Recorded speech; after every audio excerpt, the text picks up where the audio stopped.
ഇനി നമ്മൾ പഠിക്കാനുള്ളത് മെനിയസ് സിൻഡ്രോം ആണ്.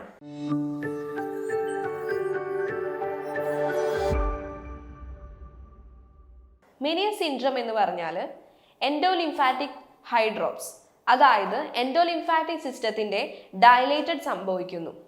അതുണ്ടാകാനുള്ള കാരണം നമ്മുടെ endolymphatic fluid is not drainage properly or it's produced in a excess. അതായത് എൻഡോലിംഫാറ്റിക് ഫ്ലൂയിഡിന്റെ എക്സസ് ആയിട്ടുള്ള പ്രൊഡക്ഷൻ ആകാം, അല്ലെങ്കിൽ ഡ്രൈനേജ് പ്രോപ്പർ ആയിട്ട് നടക്കുന്നില്ല. ഈ രണ്ട് കേസസ് കാരണം എൻഡോലിംഫാറ്റിക് ഡ്രൈനേജ് സിസ്റ്റം ഡയലേറ്റഡ് ആകുന്നു. ഇനി നമുക്ക് ഇതിന്റെ അസസ്മെന്റിൽ എന്തൊക്കെയാണ് കാണുന്നതെന്ന് നോക്കാം. Feeling of fullness in the ear, tinnitus, hearing loss and vertigo കൂടുതലായി കാണുന്നുണ്ട്. വേർട്ടിഗോ എന്ന് പറഞ്ഞാൽ എന്താണ്? നമ്മുടെ ബാലൻസ് നഷ്ടപ്പെടുന്ന ഫീലിംഗ്. അതുകൊണ്ട് നമ്മുടെ പേഷ്യൻസിന്റെ സേഫ്റ്റി നോക്കേണ്ടത് ഇമ്പോർട്ടൻ്റ് ആണ്. പിന്നെന്താണ്? നിസ്താഗമസ്, നോഷ്യ ആൻഡ് വോമിറ്റിംഗ് ഉണ്ട്. സിവിയർ ഹെഡേക്ക് ഉണ്ട്. അപ്പോൾ ഇതൊക്കെയാണ് നമ്മൾ അസസ്മെന്റിൽ കാണുന്നത്. ഇനി നമുക്ക് ഇന്റർവെൻഷൻസ് നോക്കാം. പേഷ്യൻറ്റിൻ്റെ സേഫ്റ്റി നമ്മൾ മെയിൻറ്റെയിൻ ചെയ്തിരിക്കണം. പേഷ്യൻസിൻ്റെ ഇഞ്ചുറീസിൽ നിന്നും പ്രിവെൻറ്റ് ചെയ്തിരിക്കണം. പിന്നെ എഡ്യൂക്കേറ്റ് ആയിട്ടുള്ള ബെഡ് റെസ്റ്റ് നായിട്ട് നമ്മൾ ഇൻസ്ട്രക്ട് ചെയ്തിരിക്കണം. ഹെഡ് പതുക്കെ മൂവ് ചെയ്യാൻ വേണ്ടിയിട്ട് പേഷ്യൻസിനെ നമ്മൾ എഡ്യൂക്കേറ്റ് ചെയ്യണം. പിന്നെ initiate fluid and sodium restrict ചെയ്തിരിക്കണം, ഡോക്ടേഴ്സിൻ്റെ പ്രിസ്ക്രിപ്ഷൻസ് ഉണ്ടെങ്കിൽ മാത്രം. പിന്നെ വരുന്നത് TV കാണുന്നത് കുറയ്ക്കണം, സ്മോക്കിംഗ് നിർത്തുക. പിന്നെ വരുന്നത് നിക്കോട്ടാനിക് ആസിഡ്, പിന്നെ നമ്മൾ ട്രാങ്ക്ലൈസേഴ്സ് കൊടുക്കാറുണ്ട്. അതുപോലെ തന്നെ ആൻറ്റിമെട്രിക്സ്, സെഡേറ്റീവ്സ്, മൈൽഡ് ആയിട്ടുള്ള ഡയോററ്റിക്സ് കൊടുക്കാറുണ്ട്. എന്നിങ്ങനെയുള്ള മെഡിക്കേഷൻസ് ആണ് കൊടുക്കുന്നത്.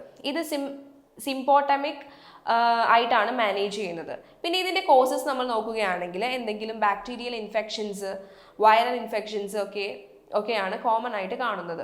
പിന്നെ അലർജിക് റിയാക്ഷൻസ്, ബയോകെമിക്കൽ റിയാക്ഷൻസ് മൂലം ഈ ഡിസീസസ് ഉണ്ടാകാനുള്ള സാധ്യത കൂടുതലാണ്. മെഡിക്കൽ ഇൻ്റർവെൻഷൻസ് എഫക്റ്റീവ് അല്ലെങ്കിൽ സർജിക്കൽ ഇൻ്റർവെൻഷൻസ് ഉണ്ട്. സർജിക്കലിൽ എന്തൊക്കെയാണ് ഉള്ളതെന്ന് നമുക്ക് നോക്കാം. സർജറിയിൽ എൻഡോലിംഫാറ്റിക് ഡ്രൈനേജ് നമ്മൾ ചെയ്യുന്നുണ്ട്. ഒരു ഷണ്ട് ഇൻസെർട്ട് ചെയ്ത് പിന്നെ നമ്മൾ പ്രൊസീജിയേഴ്സിൽ നോക്കുകയാണെങ്കിൽ എന്താണ്? ലാബിറിന്തിനെ ടോട്ടൽ എഫക്റ്റ് ചെയ്തിട്ടുണ്ടെങ്കിൽ റിസെപ്ഷൻസ് ഓഫ് ലാബറിന്ത്, അതായത് ലാബറിന്തെക്ടമി, ഇത്രയുമാണ് സർജിക്കൽ ഇൻ്റർവെൻഷൻസിൽ നമ്മൾ ചെയ്യുന്നത്. ഇനി സർജറി കഴിഞ്ഞിട്ടുള്ള പേഷ്യൻസ് കെയർ എന്തൊക്കെയാണെന്ന് നോക്കാം. സർജറി കഴിഞ്ഞ പേഷ്യൻസിൻ്റെ ബാലൻസിലും ഇക്വിലിബ്രിയത്തിലും ഒരു പ്രശ്നമുണ്ടാകാനുള്ള സാധ്യതയുണ്ട്.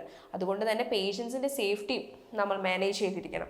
പിന്നെ നമ്മൾ അഫക്റ്റഡ് സൈഡിൽ ഡ്രസ്സിങ് എടുത്തുകൊണ്ടിരിക്കണം. പിന്നെ ഹിയറിങ്ങിൻ്റെ കാര്യത്തിൽ നമ്മൾ പേഷ്യൻസിന് കേൾക്കാൻ സാധിക്കുന്ന സൈഡിൽ നിന്ന് വേണം സംസാരിക്കാൻ. അതുപോലെ തന്നെ ന്യൂറോളജിക്കൽ അസസ്മെൻറ്റ് നമ്മൾ ചെയ്തിരിക്കണം.